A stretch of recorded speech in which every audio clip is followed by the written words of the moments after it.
Hey everyone, Charlie Morgan here, and in today's video we're going to be discussing burnout. I even took the liberty of writing it in bubble writing for you.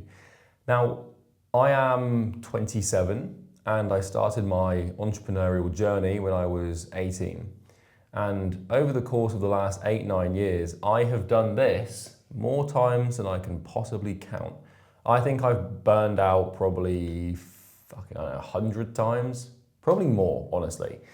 And having done it so much, I've got quite good at it, and I've learned how to prevent it, and more importantly, how to deal with it. Because whether you like it or not, if you're an entrepreneur and you're trying to crack reality and bend the universe to your will to create something that otherwise didn't exist in the first place, that takes quite a toll on the body and on the mind. And so this is going to happen. You are going to burn out if you want to do something great. This is like a universal law of success. And so we need to learn how to cope. Now, there are smart ways to do this and there are dumb ways to do this. And I have done the dumb ones and I have done the smart ones, and the smart ones are way healthier and also way more productive. Because success is basically about staying on the track. And so if we imagine for a second here that there is a definitive track for success, you want to stay between the lines. And if we go away from the lines and if we start going off the rails, so to speak, then we enter this territory of chaos. Okay? And so what happens when you're trying to build a company or a business, or when you're trying to become successful in any realm of achievement? We have these boundaries of order where you're basically being disciplined, you're being healthy, you're taking care of yourself, you're doing the right stuff. And then what happens inevitably is you can't really stay in here constantly, because this is your discipline barrier, right? And this is where you are well behaved. And if you're too disciplined for too long, then your body's going to fight back and kick back, and the universe kind of just forces you to lie down and relax. And then you verge out into the chaos territory, which is where, this is, if we're going to call that the discipline territory, we'll call this a lazy territory. And so this is where you basically, you start eating junk food again, and you start all your bad habits again, and the inertia of your past self basically just, reintegrates suddenly into your life, and you don't even recognize yourself for a while. And what we need to learn to do is, going here is near enough like always going to happen. But what we want to do is we want to compress the time frame over which you spend in this version of you that you really don't like. Now, let me tell you a story about my personal experiences with burnout, because I'm hoping it will relate to you. I'm making this video to talk to the 18, 19, 20-year-old version of myself. I didn't even know what burnout was. I didn't know how to deal with this. This isn't something that you learn in school. It's not something that they teach you in the books or in the colleges. You have to learn this through experience. And what I'm doing in this video is talking to my younger self, and I'm going to make a desperate plea for him to stop being such an idiot and to start learning how to deal with this thing, because I didn't really realize it at the time that burnout is there to stay. And it does not matter what level of success you achieve or what field you're trying to achieve it in, this thing comes with you and you have to stay with burnout. So, when I was 18 years old, I was absolutely desperate to be successful. And when I say desperate, I don't just mean like I wanted to succeed. I mean like I would stop at nothing to, make this happen. And that manifested in some ways that weren't particularly productive or healthy. Now, the first notion that you want to get through your head if you want to build big things and do successful things is there are times where you have to, in the short term, sacrifice your health and your mental well-being for your goal. Just like anything that requires sacrifice, it's the same thing with business. There are going to be periods of your life where you are unhealthy or you are not well because of the work. And what a lot of people around you will start doing is they'll start saying like, oh, you need to take a day off, or you need to relax, or you need to go on holiday, or you can't keep this up, or you're going to burn yourself out. And you're going to feel, like they don't make any sense, because you understand that the only way to get this done is to sacrifice yourself, basically. So when I was 18 years old, I was, like I said, absolutely, totally and utterly desperate to succeed. And this desperation manifested into work, okay? Now, work is kind of the cause of burnout, because what work basically is it's physical and mental exertion in pursuit of an objective, okay? And so the work that I used to do for my business when I was younger is I'd make cold calls, I'd do sales calls, I'd build client projects, I'd do this, do this, do this. When I was 18, I burned myself out to the point of almost no return. And I took myself to such a bad place with work that I ended up having to take off like 3 months. So let me tell you the story. 18 years old, nearly 19, and I've dropped out of university. And I've got a big old chip on my shoulder because I feel like I've got a lot of stuff to prove. So I drop out of university and I start an apprenticeship in sales. Now this is before my apprenticeship in sales. I drop out of uni and I get 3 jobs and I'm trying to build a business and I'm also trying to read like 2 books a week basically. And I'm basically, amongst these 3 jobs, so I worked as a bartender, I worked in a customer care center for a shoe brand, and I worked in another bar. I had 3 jobs. And I was so desperate to be successful and so desperate to prove myself, not only to the world, but to myself, that I worked, I think, probably, I don't know, an easy like 110 hours a week, maybe more. And this was amongst these 3 jobs that I kind of juggled like almost full time, but also I was trying to start a business. And so I was doing 101 things trying to start this business whilst also trying to read. And what I basically did is I trained myself to ignore what we would call symptoms. And we'll talk about these in a second because there are symptoms of burnout and you can see it coming a mile off. Like the burnout will announce itself to you through bodily symptoms before it actually manifests. But we'll talk about symptoms and how they happen in a second and how to recognize them. But what I did is I didn't give myself any rest. And I remember this was, where this came to fruition was when I went on holiday with my parents to a place, I think it was in Bordeaux in France. And I spent that 2 weeks on nootropics and as much coffee as I could consume, watching every single SMMA How to Start a Business course in like 3 times speed. And there was that on top of then the work and then all this information I was gathering and all these and I basically worked like 110 hours, I think maybe a little more a week. And I did that for like a good 2-3 months.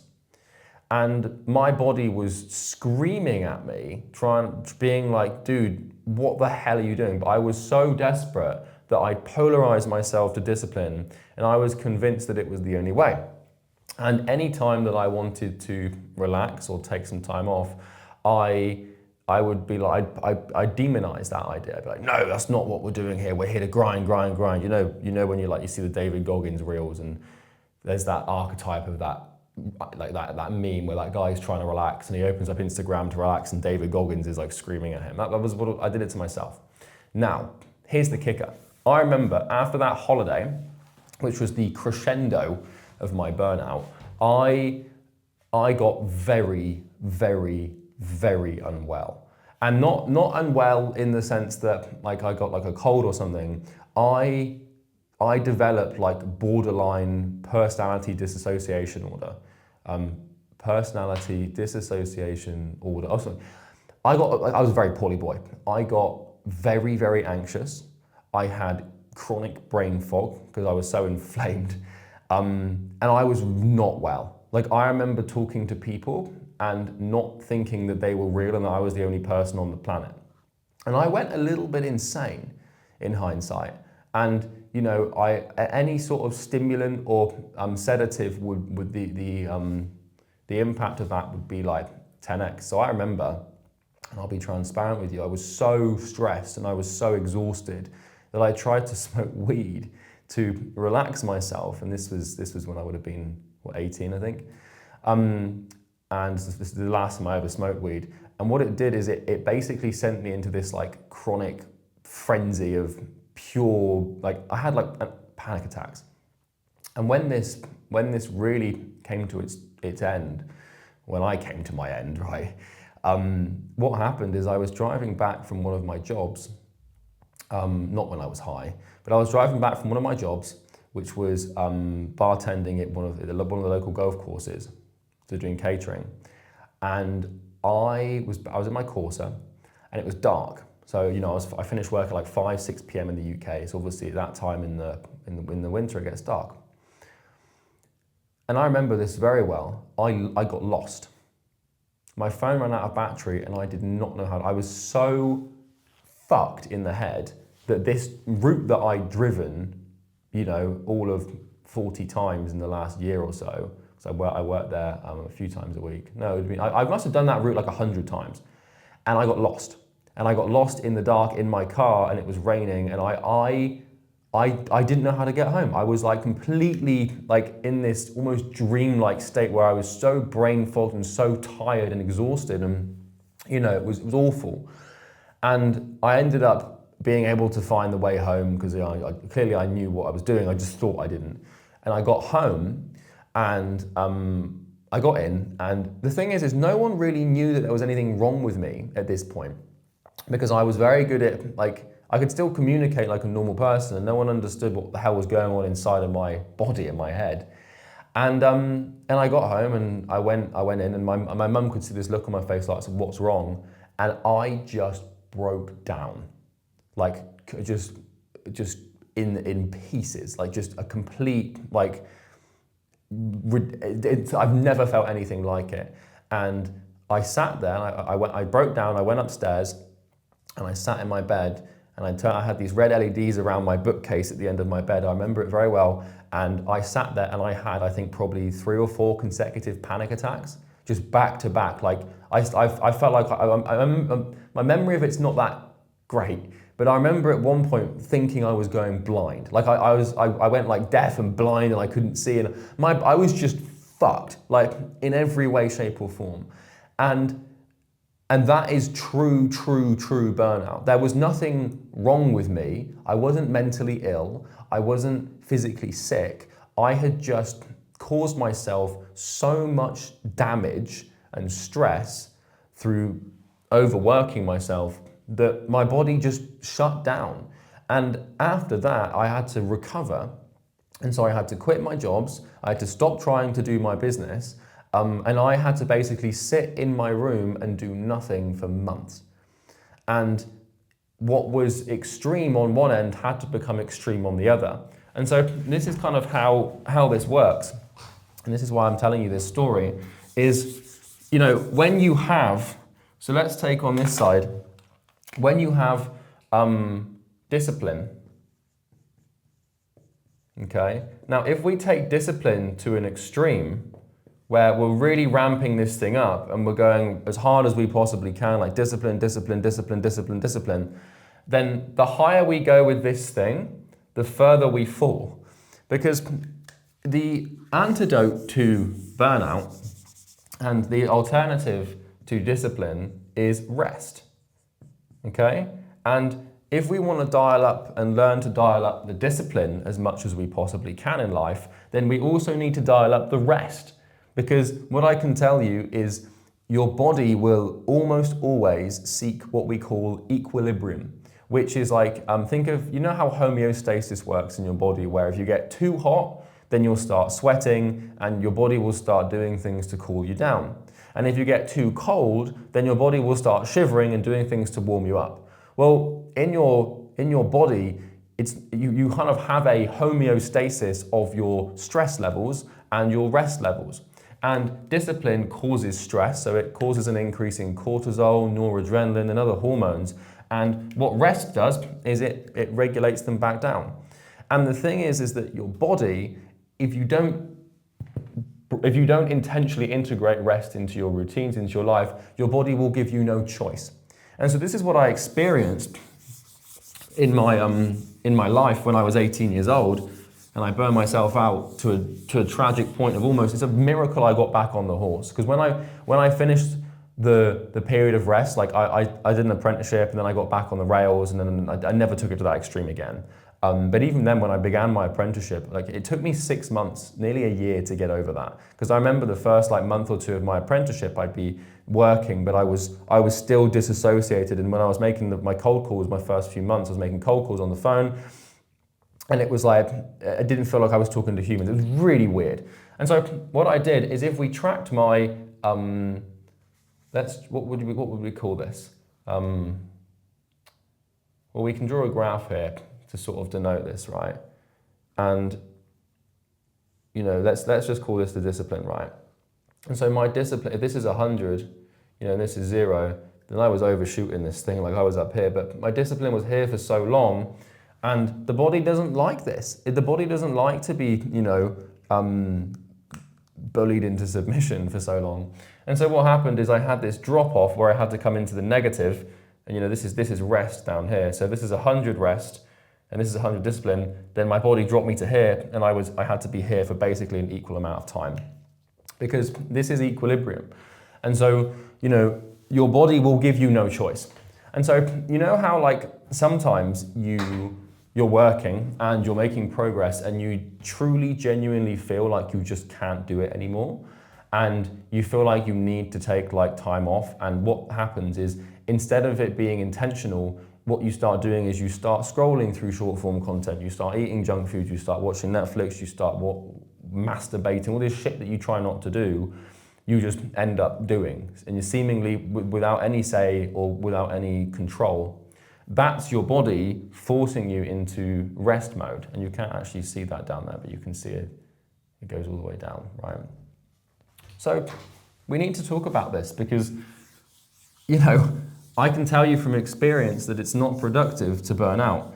And so what's happened is there's two methods of thought when it comes to work at the moment in this online space, or just in general. I'm gonna write this over here. And so there's two modes of thought at the moment. Okay, so we've got this dichotomy, basically. And the dichotomy is where we experience a duality, where we have two conflicting forces trying to battle each other. We have the camp of discipline, and we have the camp of rest, okay?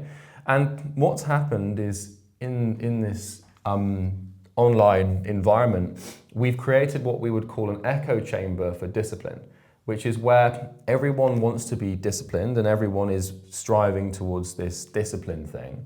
Everyone's watched David Goggins, everyone's seen the ultra-marathon runners, everyone's been shouted at by Andrew Tate, and discipline is this digital virtue signal that must be abided by at all circumstances or you will be ostracized both on a social level and an individual level. Because you've got to the point now where if you're not disciplined, you feel like you're not worth anything. And that is a problem.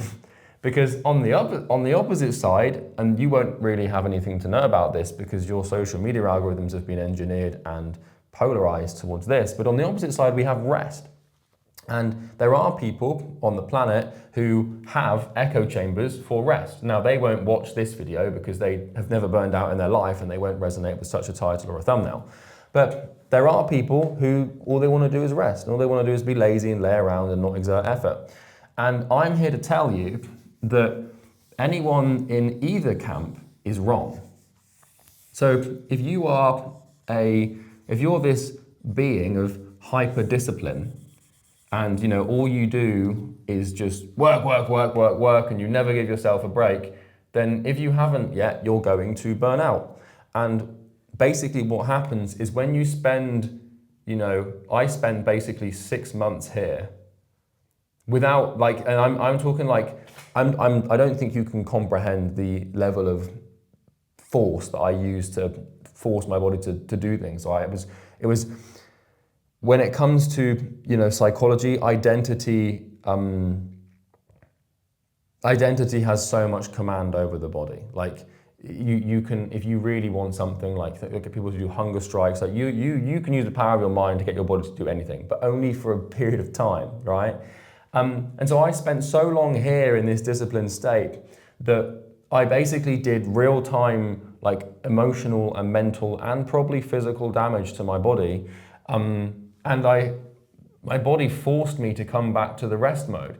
And so, you know, where I spent 6 months here, I now had to spend like 3 to 4 months here.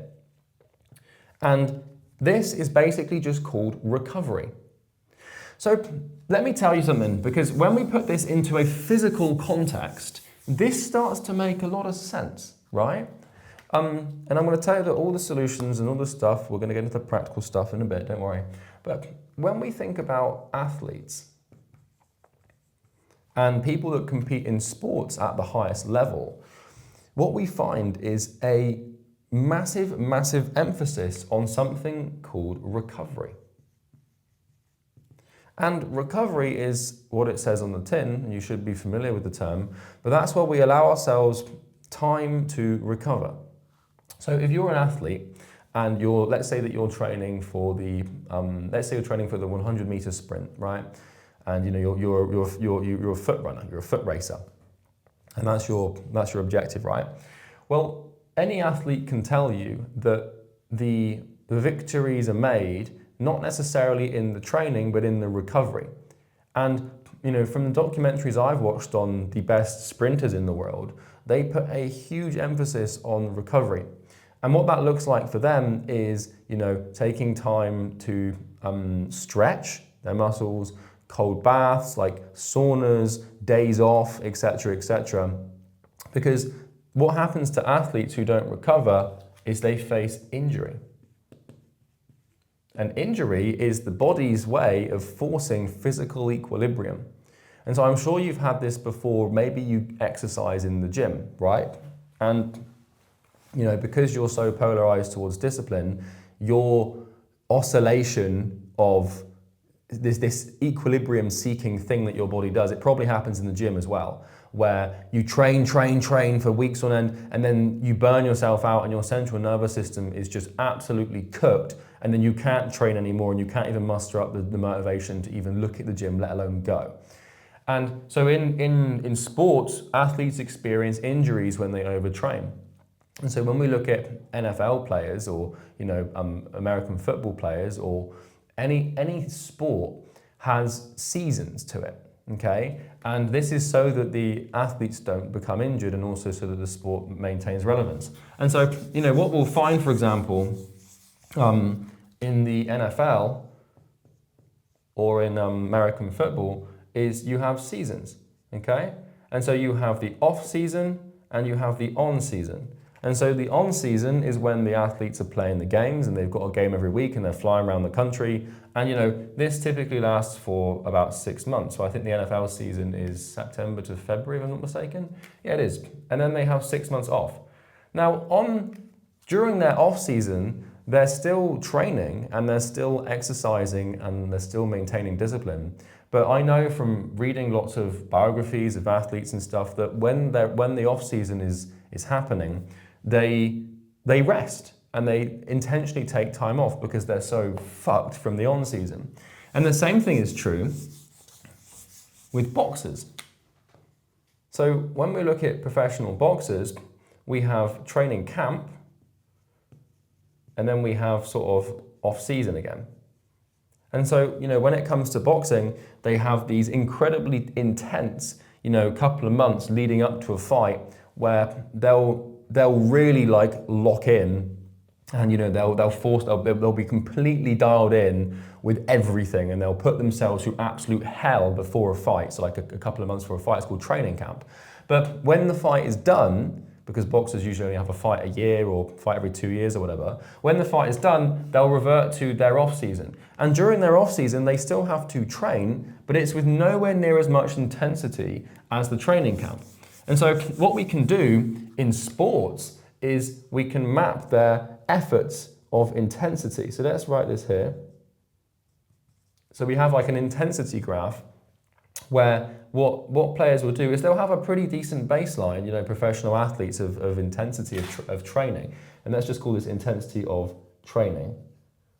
And I'm defining training, by the way, what we would call work. So physical or mental exertion on activities that are conducive towards the achievement of an objective, right? So a goal.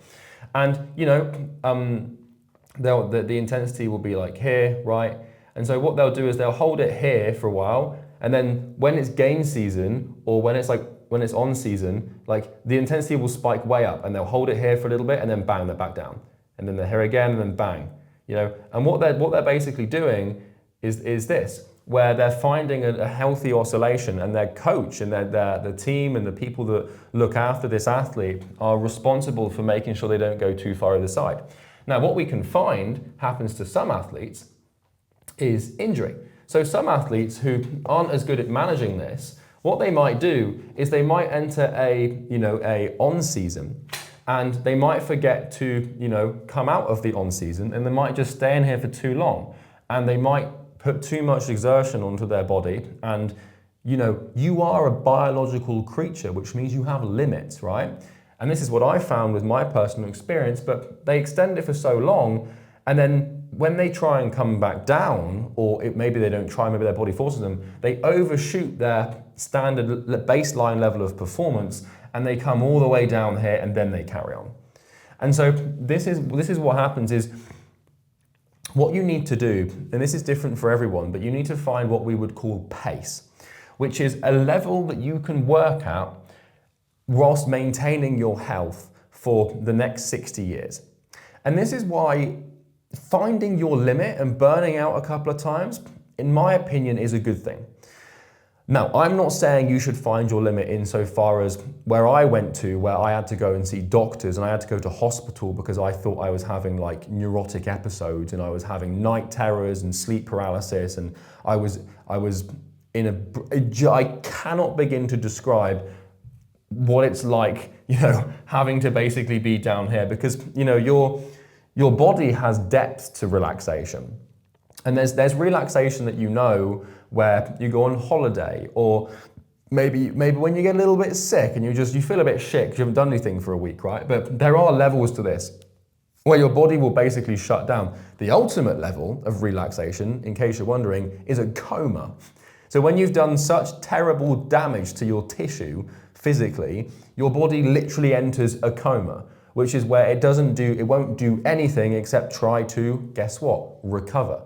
And so when we go to an extreme of intensity, whether that's in sports or in work or in entrepreneurship or with a physical accident, let's say like this is easy to understand, like when you drink too much and you poison yourself with ethanol and too much alcohol, your body comes down here and it gives you a hangover, and that's your body just trying to process this stuff, right? So what happens to some athletes and some people is they stay up the top for too long, because let me tell you something, being up here is fucking amazing. Although it's painful, it feels amazing, especially if you have a psychological proclivity to punish yourself for not doing the work.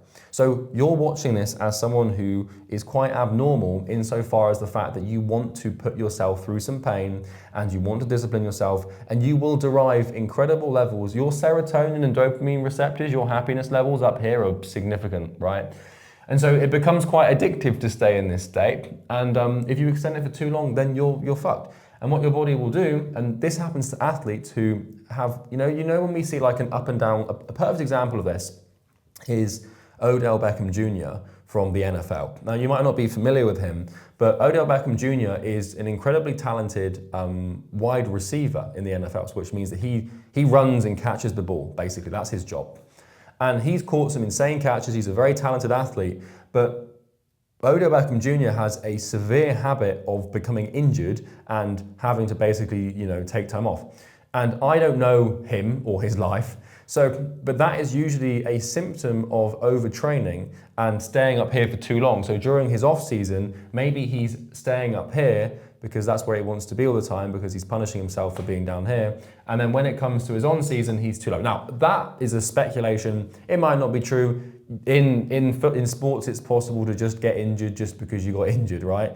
But the speed at which you can recover from injuries at the top level of sports is determined by how much of an equilibrium your body's able to find at the time. And so if you're up here too long, then you're kind of screwed. And so the thing is when it comes to sports and when it comes to physical exertion, we understand this because, this is why in bodybuilding we have deloads. And a deload is basically, if I write this here, a deload is something that bodybuilders will do, where they'll train really hard for a really long period of time, and then they'll basically take like a week or two, or sometimes even a month-long break from training. And you've probably experienced this before, like, try tomorrow, and this is not practical advice, so don't actually do this, but try tomorrow, you can think about this with me. Tomorrow, go and run a marathon. Get up out of your bed and just put your running shoes on and go run a marathon. What that is for that short period of time, that short burst, those few hours that you're running, you're pushing your intensity way up. And what will happen is the next day, you're not even going to be able to get out of bed. Your joints and your muscles are going to be in severe pain if you're not, a seasoned runner, which you're probably not, because running a marathon is not easy. And what your body will do is, in order for you to basically be here for a few hours, your body might need to be here for like a few days, or maybe even a week afterwards. And so the thing about this is, like, intensity is strange because it compresses time. And so if you spend 5 hours running non-stop, then sometimes the body might need 5 days or 10 days to properly recover from that. And so the amount of time you have on does not have to equal the amount of time you have off. And likewise, you can rest with very specific levels of intensity. So let me give you a personal example from recently, and really recently. So this is the thing, is, we know at this point that we have rest, and we know at this point we have discipline.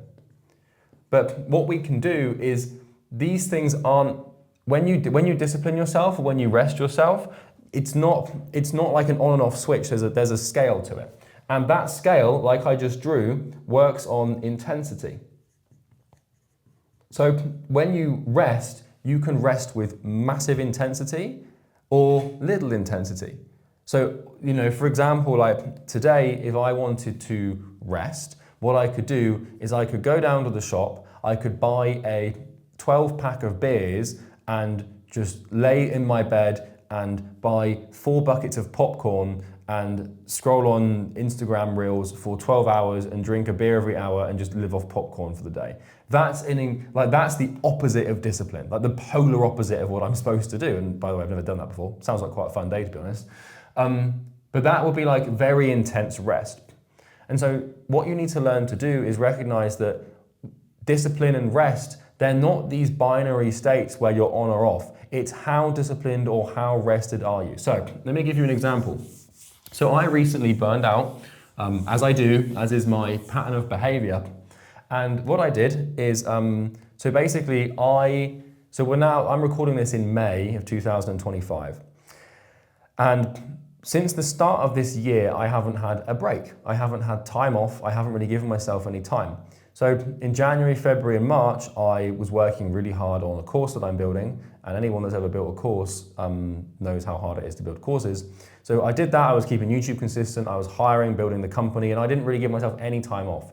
And I was living in Dubai, and I was just completely like, if this is the graph of intensity here, I was hovering around here for quite a while. And usually, like, I'll try and hover like here, because here is where I know I can sustain for a long time, and I'll have something left in the tank. If I need to come up here, I can go here. So I was kind of like in the danger zone, and I knew this was happening because I've done this burnout thing many times before. And so I was hovering way too high up here, and we'll call this like the danger zone. And this is fine. I can stay here for a while. I can stay if I want to. I know this. I can stay here like way above for like 6 months, but then obviously I have to pay a price, right? And basically the problem is I was here, and this was extending and extending and extending. Then I had a mastermind event, so an in-person event for 3 days, which is incredibly exhausting, and that requires serious discipline. So what I had to do for the mastermind for a couple of days is spike up here and then come back down, and so this was exhausting. And then I had to move house whilst also running the business, and I had to move country from Dubai to the UK, set up an entirely new flat, integrate in a brand new life, and continue to work. So I had to then come up here for like a little bit, and this is basically where I was up until 2 weeks ago. And so, if this is 0 and this is 100 intensity on the discipline scale, usually I can sit like here. And to be fair, What did I just drop? Doesn't really matter. To be fair, I'm usually pretty competent at maintaining my discipline, but basically the point is that I overshot my healthy limits, right? And so this level here is when I've got full impulse control, I'm not eating my diet's clean, I'm going to bed on time, I'm working as I should, 12 hours a day. The beautiful thing about discipline and the beautiful thing about burnout is what happens is you get quite good at it. And so my threshold for what might be 40% intensity for discipline could be your 120%. So if you this is why you shouldn't try and emulate people off the bat. Because like David Goggins, for example, obviously freak of nature, very good at building the image of being this hyper-disciplined individual. He runs his ultra marathons, blah, blah, blah. But the thing is David Goggins has been a Navy SEAL and he's worked his discipline muscle to the point where his like medium level baseline is most normal people's like 200% overshooting chaos, right? And so for me, if I, like for example today, last night I went to bed at 10 a.m. This morning I woke up at 6 a.m. I'm making this video for an hour or two. Then I've got back-to-back meetings for 8 hours. Then I've got more recording to do. Then I've got more shit. Like I'm gonna be at work for probably 12 hours. In the process, I'm doing a 18-hour to 20-hour fast. I'm not gonna touch my phone. I'm not gonna do anything out of order. I'm gonna eat very clean food. I'm gonna exercise. There's no, like, that to most people is a very disciplined day. But because I've been doing this for so long, it requires less energy. And the cool thing about this discipline chart is after years of doing it, like you get better at being disciplined, and you can end up relying more on habit than discipline, and it becomes easier. And so I'm always working towards sort of a rising tide of discipline where I'm shifting myself up to the point where, my just standard baseline is just like a normal day in the life for me. But when it comes to program recording, not good. So right now I'm still up here. But what happened is I got to this point, and this was 2 weeks ago. So 2 weeks ago. And the reason, by the way, that I was in this state and had this state for so long is because I had a holiday coming up. So what I had is I went to Marbella, and I got back from Marbella last week. So I was in Marbella for a week. Now I was supposed to spend 2 weeks in Marbella, but because of the state of where we're at in the company and we've got a lot to do. And so I cut my holiday short and only went for a week. So I basically knew, shit, I'm gonna be in Marbella for 1 week and 1 week only. I was expecting 2, which is why I was managing my energy. So I was putting myself near the danger zone for quite a while because I knew I had 2 weeks off. And so I had 2 weeks to rest and relax, which is more than enough for me to recover from a 3 or 4 month stint up in the danger zone, right? But it ended up being the case that I only had 1 week in Marbella. And so, what I did is I went down, and you can see this here, so we'll just draw this down here. Okay, so this is the rest zone, okay? So we've got the rest zone here, and we've got the discipline zone here. And what I did, and I'll just bring this down, you can see that. So what I did is I immediately went all the way down, and I went as far to the bottom as the rest zone as I could. And I held myself there for a week. And without any guilt or shame, because I had to do this, because if I didn't do this, then I would have been in deep trouble. And so what does this look like? What does the bottom of the rest zone look like from a holiday perspective? And this was binary cutoff, right? So the second that I got on the plane, and I got on the British Airways flight from Heathrow to Malaga, which is in Spain, which is where I was going, I just cut off everything. So for this week, no Slack, no work, no emails, no stress, nothing, no thinking about work. And basically what I did for a week is I ate nothing but junk food. I started smoking again. I started drinking heavily, and I started just watching like short form content. Behaviors that I wouldn't even think about engaging in when I'm up here, I reintroduced, and I started watching old video game streams, and for 16 hours a day, I did everything that you're not supposed to do as an entrepreneur or as a modern man. Now, the one thing that I didn't go back on was pornography, because I'm way past that point. And I'm not going to the point where I'm introducing behaviors that I know are bad for me that I never used to do. So like, for example, I would never do like sit there and do morphine or cocaine or heroin or like, there's lines. So like there's like porn, for example, drugs. I wouldn't reintroduce like playing video games. Like there's a lot of things that I wouldn't bring back, right? But basically for a week, I led in bed and I went to a villa with my friends and I led around in the sun and I drank beers, I smoked cigarettes, I listened to music and I watched short form content and I just watched TV for basically a week. And for me, for my body, that is like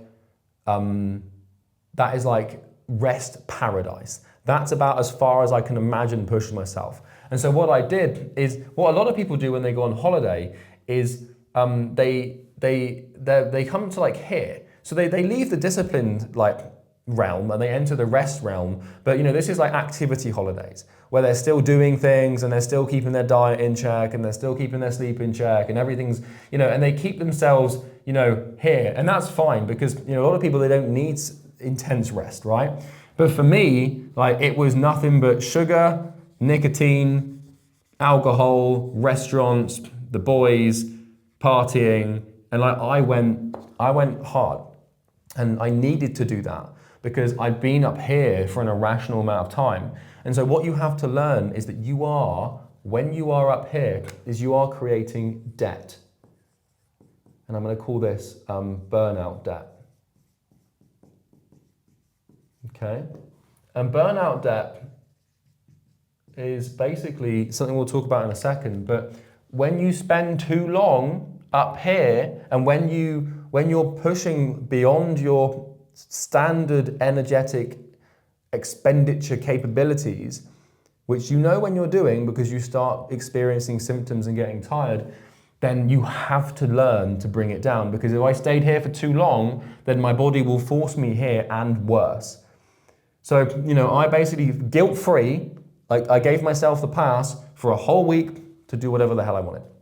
Not exactly whatever the hell I wanted. I wasn't going to go reaping and pillaging or anything like that, right? But really, I just sat in a sun lounger and drank beer and smoked cigarettes. And for my body, that's like anti-stress relaxation paradise. And so what I found is I'd been pretty intense up here for so long, but because I rested with such great intensity over the course of a week, and any of my friends that came with me can attest this, because they went out playing golf and they were going to the gym and like they were having fun. I just sat in bed and stared at Instagram reels. I won't lie to you, and I didn't even know Italian brain rot was a thing until then. And I'm not sure I want to know about it again. But what I've done, and this is where you need to learn to do this, because what then happened is I finished my week in Marbella and bang, I'm straight back up to here. So the second I get back, the second I can break this, I don't have to stay here. And when you've been doing this for a while as an entrepreneur, you get really good at basically telling your body what to do, and you're kind of like your own coach. So imagine that your body is an athlete and you are coaching the athlete, right? Now, a coach's job is to manage the athlete and basically put them here when they need to be here and put them here when they need to be here. And what I can do, and what you should be able to learn to do eventually, what you should be able to learn to do, is read the signs of your physiology and be able to adjust your behavior accordingly. Because what people think is that extreme rest is self-sabotage, and it's not.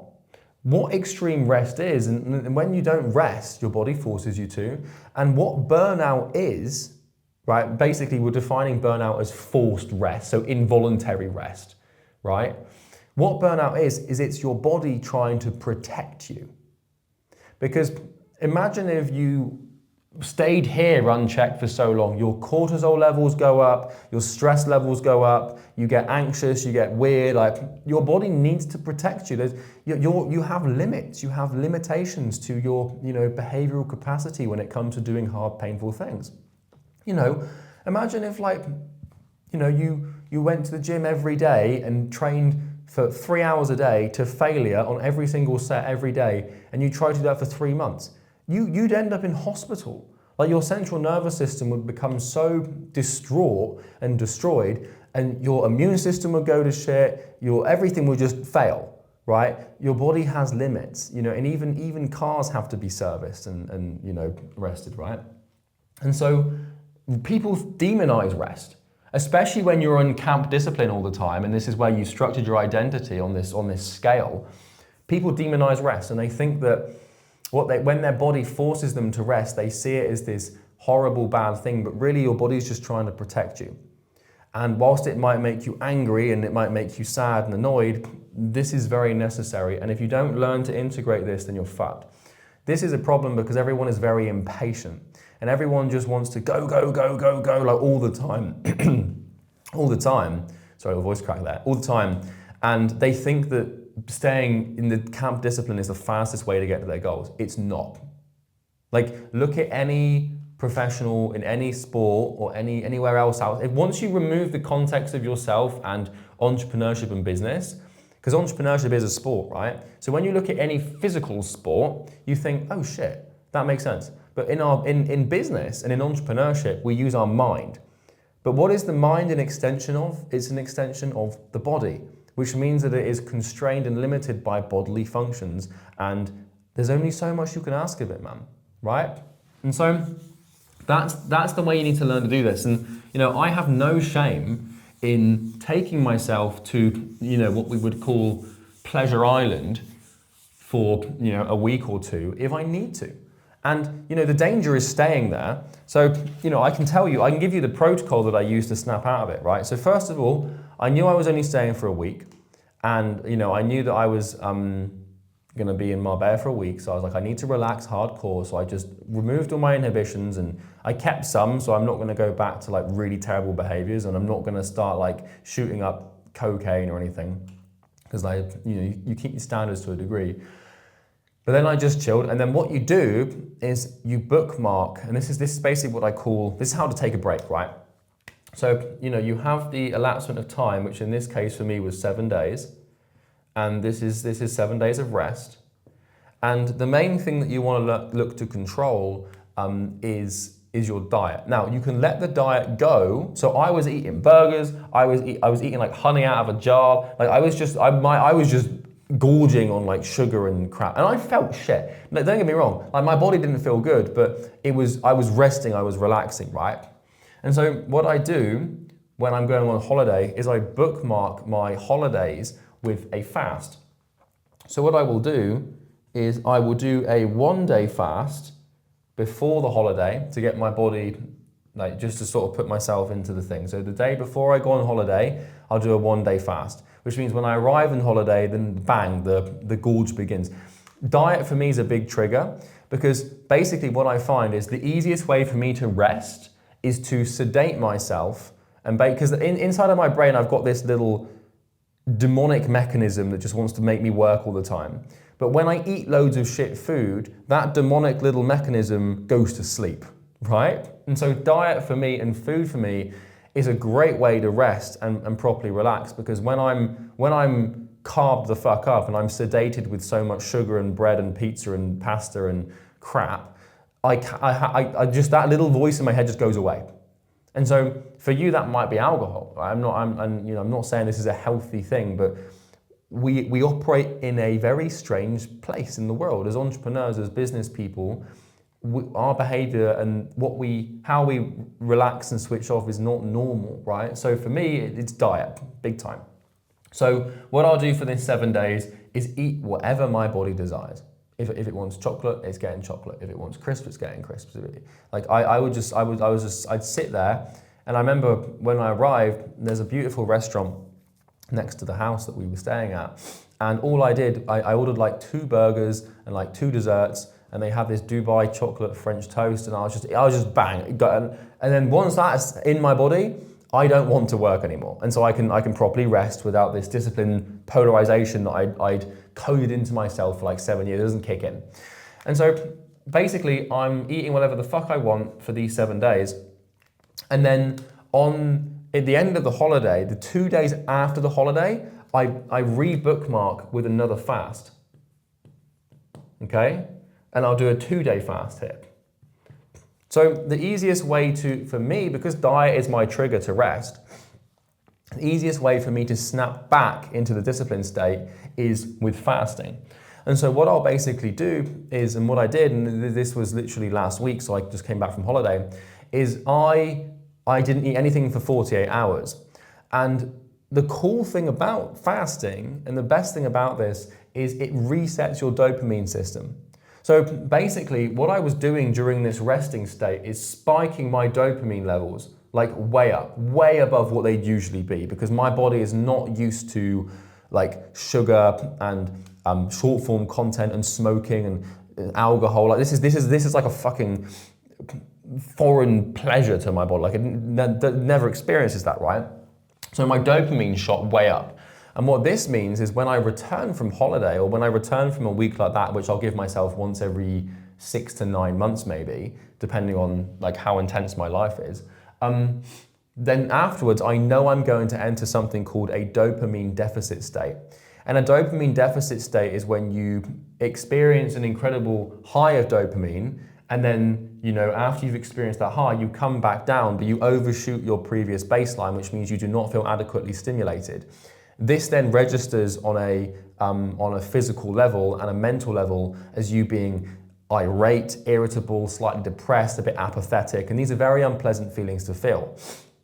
But what I've found is dopamine is the chemical of anticipation. And if you bookmark, and this is a fucking hack, if you bookmark a holiday with a fast, which means you do one this side and one this side, then all of your dopamine, this dopamine trail up here, gets attached to the fast because I've rested with food and because I've sedated myself with burgers and carbs, which I never do, so I'm now just led in bed just scrolling through crap, right? It was a great week, I had a great time, don't get me wrong, but now I can't do, if I keep doing that, then my business fails, right? So, what I would then do is I do a fast for 2 days, and what this does is all of this dopamine, this excess dopamine, becomes attached to the 2-day fast. And what I've done is I've given my body a 48-hour window to anticipate the pleasure of eating food. And because food is by far the most stimulating thing that I was engaging with, right, during this time. Like it was the heaviest stimulating activity. The smoking, like, couple of cigarettes a day is not that stimulating, right? The drinking, like a few beers a day, not that stimulating. The short form content, like I can get over that in a heartbeat. But the food, the organic matter entering my body that was creating everything, that was the thing that really gets me, right? So what I do is do a 2-day fast, which gives my body a 48-hour window to anticipate the next meal. And the key is in breaking the fast with something really healthy and really clean. So when I got back, I didn't eat for 2 days. And then I broke my fast with steak and eggs and olive oil and beef tallow and some hot sauce. So like I'm back to my carnivore diet, my just typical like keto carnivore diet. And what then happens is my dopamine receptors, because they've become so depleted because I was in such a high stage and now I'm below this baseline, I don't get the apathetic anxiety that you'd usually get of a baseline because there's this massive anticipation towards the next meal. And what happens when I eat the next meal, when I eat the steak and the eggs, that food, because I'm starving, registers on such a massive dopaminergic high. And then therefore my dopamine receptors become reattached to what I ate before I left. And so by doing this 2-day fast, it's almost to my body on a physical level as if this never happened. So my dopamine levels, they might dip a little bit below baseline, but they don't create this weird apathetic anxiety that you would usually feel after 7 days of just basically butchering your body with high stimulation. And so by doing this 2-day fast at the end, I do any time that I rest or any time that I experience heavy, intensive, intentional relaxation through basically me eating shit, do a fast. Because then you extend, you have this wonderful like 48-hour period of anticipation. And during those 48 hours, your dopamine levels, like they come down, but they still stay high because you haven't eaten yet, so the anticipation is still there. But they come low enough during the 48 hours so that something like a steak or something like a salad is stimulating enough so that the dopamine receptors immediately reattach to what you ate before. It's taken me fucking 8 years to figure that one out, but it works, okay? So the next thing that we need to understand is debt. So you know how like in finance, we have savings and we have debt, okay? And so, debt is a financial term used to describe having to pay something off. And basically, what this looks like as an entrepreneur is, if we draw out the graph of discipline, and if we draw out the graph of rest, again, like this, okay, and we have this sort of thing in the middle, this is 100 discipline, this is 100 rest, and this is 0 of either. Well, what happens is you basically create burnout debt, which I've written up here. Okay, so burnout debt. So this is when you overshoot this, or you go too high here for too long. And what that does is it basically creates like a almost chemical, it might be a chemical reaction, I don't know, but it creates a reaction in your body where you now have a debt to pay. And so think about it like this. Sorry about that. I had a call come in on my phone, so I'm still recording. So if you stay up here for too long, you basically build up a debt with your body. And that then means that you have to spend, more time down here. And the easiest example I can give you to explain this was the example I gave you earlier, where I spent, 6 months way above my discipline threshold. Like, I was disciplining myself as if I was a business CEO of 30 years. Now, if a business CEO of 30 years held the level of discipline that I held for that long, he or she probably would have been fine, right? Because people who have been doing this for a very long time have very high thresholds for burnout. And so my threshold for burnout now is significantly higher. Like I said, I can spend, a good 3 or 4 months up here if I have to. I really can. But if you tried to spend 3 or 4 months up here, you'd burn out way faster than I do, because my threshold for burnout is significantly greater. And so this is why I still believe that pushing your limits and going to your extremes sometimes is good, because it forces you to, it basically allows you to become more disciplined. And it means that you can spend more time up here. But just remember that however much time you spend up here is always going to come down to here. And how do you know, this is the question of, how do you know when you're coping or when you're actually burned out? Because a lot of people, they struggle with this, and they think that the rest thing is a self-sabotage.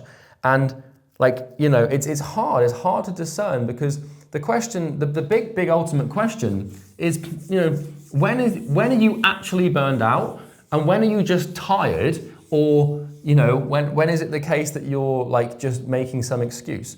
So you probably have this skepticism, because it's hard to know, because you like to make excuses to not do the painful things, and you're well aware of this, but also you now don't know, am I making excuses, or am I actually burned out? Is my body trying to tell me to take rest, or is my self-sabotage demon side just trying to force me to do things I shouldn't do? Well, we don't really have to look much further here than symptoms. Okay? So everyone has symptoms when it comes to burnout. And a symptom is basically a physical, it's almost always physical or mental manifestation. So for me, for example, with my physical, the telltale sign that I'm burned out and that I'm spending too much time in my disciplined state is disassociation. And so this is when if I've been working too much for too long, and I'm seeing people and seeing friends, and they start to not feel real. That's when I know, shit, I'm getting pretty close to the limit. And so what your body will do is it will start showing you signs that it's not well. Another one for me, although I don't really get this so much anymore, I used to get it, would be getting sick. Or waking up at 4 or 5 a.m. with my mind just racing and feeling really nauseous in the night. I used to get this when I was close to burning out, where I'd feel really nauseous, or I'd get really brain foggy, or, you should know what your symptoms are, and you need to learn them, and you need to figure them out. So, for example, for me, a symptom of burnout that I might experience, what's one that I experienced before, is not basically trying to work, but not being able to. So the week before I went on holiday, I was really running on fumes at that point. I was running on complete energetic reserves, and I was so exhausted that I didn't turn my camera on for any Zoom meetings that week because I had to like basically disengage from the meetings, and I had my feet on my desk, like led back like this, just trying to pay attention.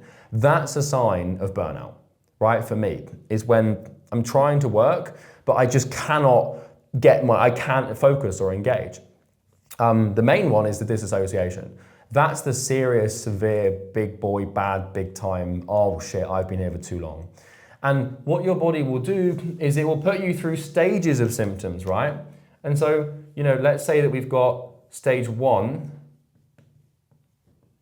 stage 2, and stage 3. And so what your body will do is it will give you warning lights before it gets to a point, right? And then, we've got over here stage 4. And trust me, you do not want to go to stage 4. So stage 1, this might be, when you start coping a little bit, like, oh, I'm a bit tired, or like, I'm a bit brain fogged, or I just can't really focus. Like, you can push through this. This is fine, right? And this is just like, maybe you get like, I don't know, maybe you're like, you get a little bit stressed or something, right? You can push through this. Stage 2, so this is almost always mental, okay? So this is when, you get a little bit stressed out, maybe a little bit anxious, you start getting a little bit like, freaked out, like just a bit weird, right? But you can generally push through and ignore this. And you might be in stage 1 for, this is arbitrary, right? But this might be, 1 to 3 weeks. But if you ignore, and by the way, you should push through stage 1 because, you can. And it won't cost you much. You won't get into much debt with your body for pushing through stage 1. Stage 2 is physical. So stage 2 is when you've pushed through stage 1, and I'm going to put physical level 1 because stage 3 is physical level 2. Okay? And so stage 2 of the burnout cycle is where you start to, physically you start to notice things happen. So you start getting headaches, or your sleep starts to suffer a little bit. Or you start feeling maybe a little bit nauseous, or for me, sometimes I'll lose my appetite. And so these are physiological symptoms, physical symptoms, but they are once again bearable. Like you're not at the point right now where you're like in this horrible way, but it starts to add up a little bit, and you start getting to this point, and once again this can last between we'll say 1 and 3 weeks. Might be shorter, might be more.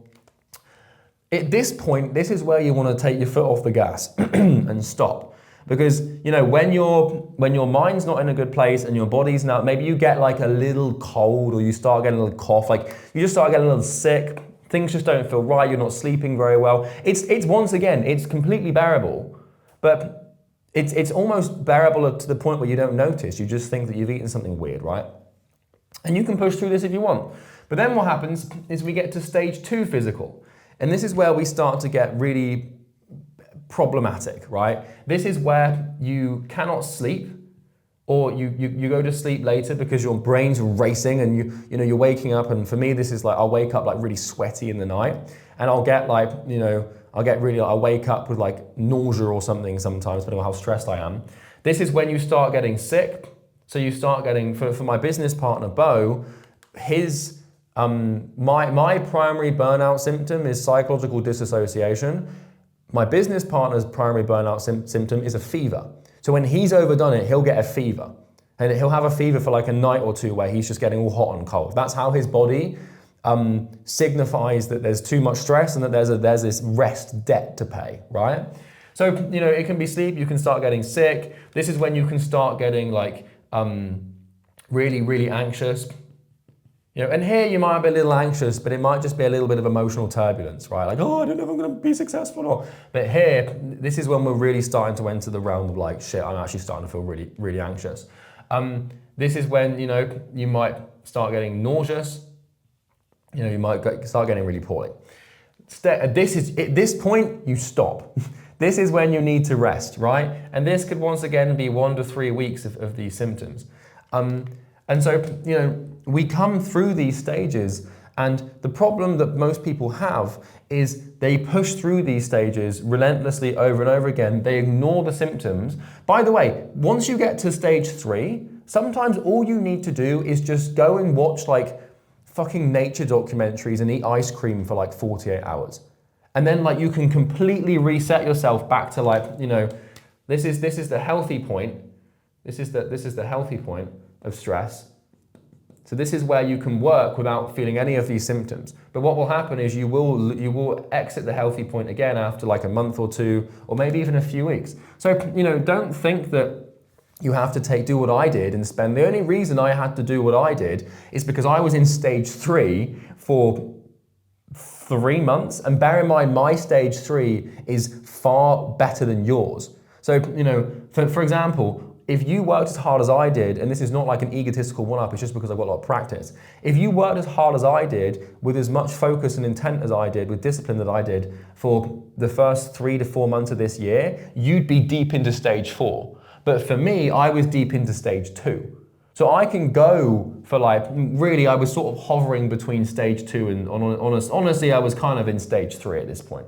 Like another thing that I get is I'll start getting like, little sleep paralysis things. It's really weird. Like I know all these symptoms and I know why they exist and they don't frighten me. It's just my body saying like, because your body hasn't got words, your body can't communicate. The only thing it can communicate with is pain and emotion.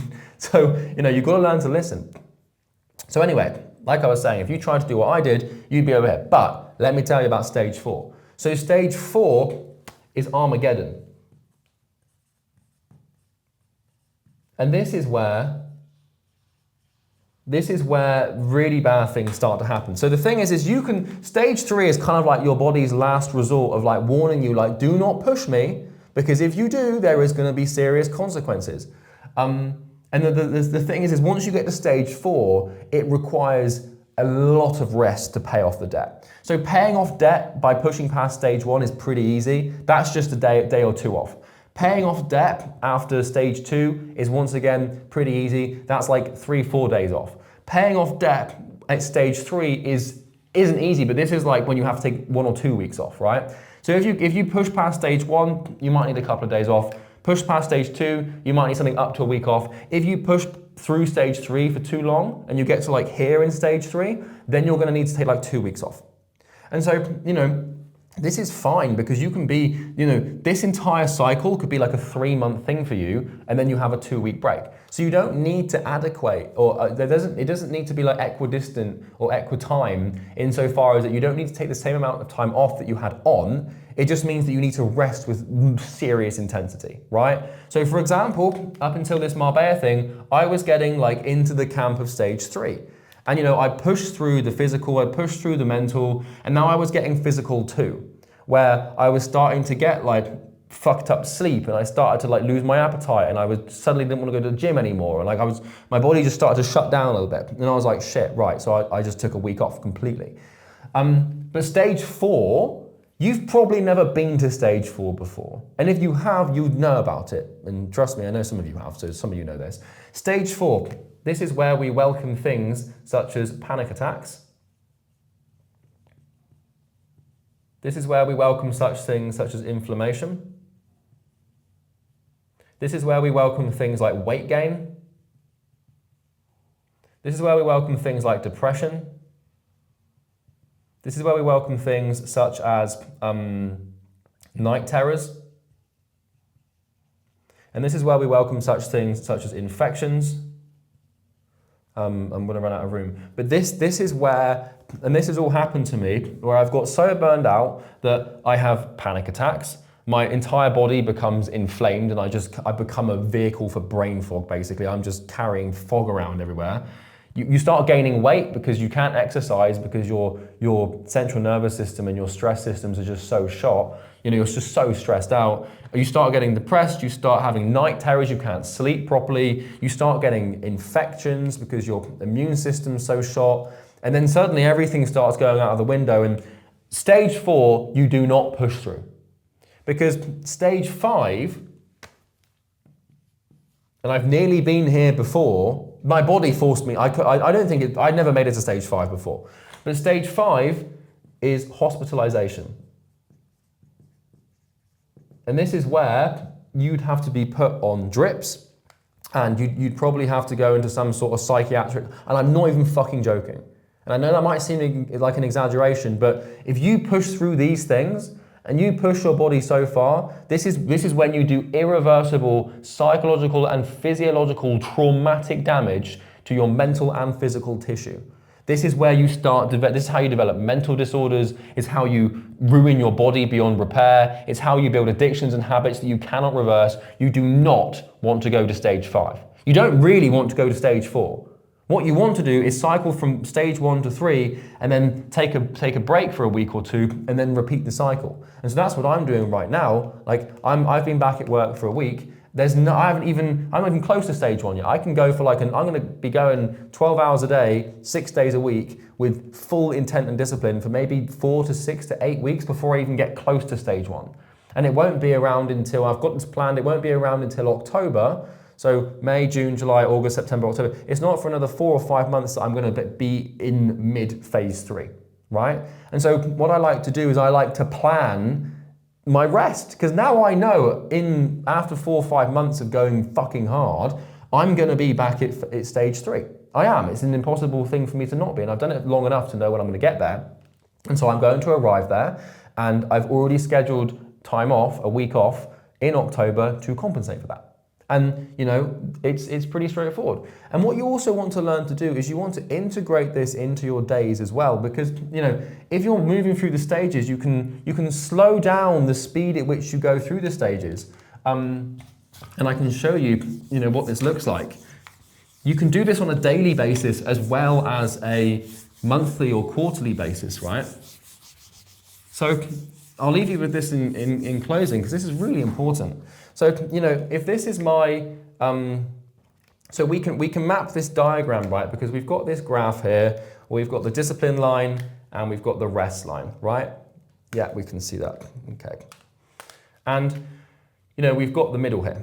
So what we can do is we can track this in months, okay? Where we're looking at my monthly thing. So what I'll probably do, if we've got, where are we now? So let's just say this is June, we've got July, we've got August, we've got September, and we've got October, right? So what I'm gonna basically do for the next 4 or 5 months is right now I'm up here. So I'm in a pretty high state of discipline, right? I'm not pushing myself beyond, well, I am to a bit, but I'm not going really too hard, where I'm trying to train for an Ironman and learn 5 languages and read a book a day. I'm just working, I'm just keeping a steady pace here, right? And so I'm gonna be up here for a while. And every now and then, over the course of this 5-month period, I'll have mini breaks. And so what I might do is I might go to, I don't know, Milan or something for a couple of days and just for a very short period of time, only for a couple of days in the scheme of the next 5 months, will I take this time off and go and chill out, maybe see some friends in Sweden or something, and then I'll spike back up and keep going again. And the reason, that maybe I'll do it again. Maybe in August, I'll go home and I'll spend a couple of days with my brother, and we'll chill out and go somewhere and we do this, me and my siblings. We go on little sibling holidays, right? And I'll chill out again. I won't go down here because what I did before, because remember, this is a scale of rest. This is a scale of intensity. So when I'm here, I'm not smoking and drinking and eating junk food. I'm just taking a couple of days off work, a couple of consecutive days, long weekends, right? And then I'm coming back up. And what will happen is at this point, I'm still building a debt, because I'm not, remember, I'm up here pretty hard, right? I'm really far up here. And so what I'll do when I get to October is I'll bring it all the way down, and for a week I'll come here. And because there's margin up here, so I'm at 80% here, which means I'm building an 80% debt. So when I come down to here at 100%, it has to make sense. Obviously the math isn't quite, it's arbitrary, right? But my point here is, if the longer you spend up here, let's say that you're operating at 80% discipline for a month, then what that might mean is for a week, you might have to operate at 100% rest. And so it's not going to be perfectly matched, but I think you get my point in terms of what I'm trying to communicate here, right? And so what I'm doing is I'm basically building discipline debt, because I'm way above the standard equilibrium, right? You never really want to be here. You never want to just be not disciplined and not restful, because that's not productive either way. But because I'm way above my rest level, there's no rest at all in my life, I'm building debt. And what I'm doing slowly is I'm building this burnout debt. So I'm building it here, right? And I'm building it here, and I'm building it here. And what's gonna happen is it's gonna add up and it's gonna add up. And so what I'm doing every other month or so is I'm going on a long weekend break and I'm resting slightly just to pay off part of this debt. And I'm just paying it off just a little bit. Like I'm just dipping down into like a 20% rest state just to pay off a little bit of the debt. Just because if I build up too much debt, like then I'm fucked. And this is how you enter the stages. So for example, you know, this is stage 1. So I'm in burnout stage 1 at this point. And then this could be stage 2. And then this could be stage 3. And by the time I get to stage 3, I then take the big serious, like I'm overshooting my rest intensity and really relaxing by just eating loads of food and then doing a fast and then coming back up. And this is how you cycle through the stages. But the thing is that if I didn't take this rest, let's say I didn't take this rest and I was like, oh, I'm not going to do that break. I'm not going to take any days off and I'm not going to rest at all. And I stayed in this state, then what would happen is what would be stage 2 at this point is actually stage 3. So you cycle through the stages way faster and then this would be stage 4. So when you don't rest, you cycle through the stages faster. And so something that I will do religiously every single week is take off Saturday afternoons and Sundays. Now, not always Saturday afternoons, because usually I've got a lot of work to do, but without question, I will always take off Sundays. And so every Sunday for me is spent down here. Not down here, I'm not smoking, I'm not drinking, I'm not eating junk food, but I'm not watching Instagram reels, I'm not doing anything stupid, but what I am doing is maybe watching like 3 movies and just eating a massive salad or something. For me, that's very restful, right? You know, or I'm just sitting here and just like eating like a whole chicken from Nando's whilst watching like, you know, something on Netflix. And then I'm going to like see some friends or something and maybe having like a pint of beer, but nothing like down here like I do if I was on holiday. And by doing that, by every Sunday, by really just taking myself to the opposite extreme to what I'm used to throughout the weekday, I'm able to just delay this climb. Because what you're doing when you're working is you're always climbing through the stages and you're always gearing yourself up for this big reset. But when you integrate rest and when you have like a day or 2 a week where you are just like monging out and just relaxing, then you're set. But what you never want to sacrifice during these little day-long breaks, like your Saturdays, your Sundays, do not sacrifice your sleep and do not sacrifice your diet. So, you know, I will stay in ketosis. I will continue to eat clean. I'm not ordering like burgers and Shake Shack and milkshakes and sugary things, and I'm not going to bed at 3 a.m. because what that does, that just fucks me for the week. But what I am doing is just laying around watching like a Netflix series and just eating like chicken. Not like fried chicken that's covered in like shit, but just like Nando's chicken. Banging, by the way. Or like some big salad or something. For me, that's a lot of rest. It might not be for you, but you'll work to this point. So yeah, that's basically how to deal with burnout as an entrepreneur. Pay attention to the symptoms and understand that you are a being of nature. You are an organic beast. That's such a great insult, you fucking organic beast. But you're made of organic material, and what that means is you have limits and constraints on your behavior and your stress levels and how much your body can tolerate before it sends you into pandemonium and hurts you. And I've been there and it's not pleasant. By the way, I'm going to sell you something really quickly. You probably aren't this, but if you are a marketing agency owner, coach, consultant, or course seller, then there's a link in the description you can click, because one thing that might be burning you out is client acquisition. You can click that link in the description if you're being burned out because of that. You're probably not any of those things, but if you are and you need to get more clients, you can click that link. Shameless pitch over, right? But you've been with me for an hour and a half or whatever, so I think I've earned the right to at least try and sell something. So yeah, that's how to avoid burnout, and that's how I do it, and it works well for me. So yeah, see you in the next video, and don't be a fucking idiot. Bye.